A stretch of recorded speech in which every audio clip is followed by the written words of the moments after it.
Bakit sa'yo ako mag-join sa network marketing business mo? Alam natin na madaming nagpo-promote ng network marketing opportunity, pero bakit ikaw ang dapat piliin ng prospect mo? Ano ang meron sa'yo na wala sa iba? 5 qualities na dapat nilang makita sa'yo para ikaw ang dapat piliin. Number 1, may resulta at totoong experience.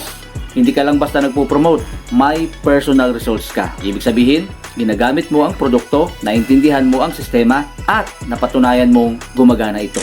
Mas madali kang mapagkatiwalaan dahil may actual proof ka ng success at experience sa produktong binebenta mo. Number 2, may malasakit at support sa team. Ang totoong leader hindi lang nag-i-invite ng tao, inaalagaan din sila. Ipakita mo na kapag sumali sila sa'yo, may mentorship, training at guidance silang makukuha.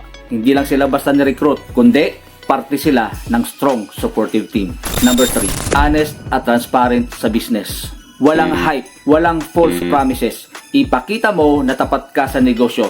Ipinapaliwanag mo ang realistic expectations, hindi lang puro kita ang focus mo. Mas pipiliin ka ng tao kung alam nilang mapagkakatiwalaan ka at hindi lang pang sales talk.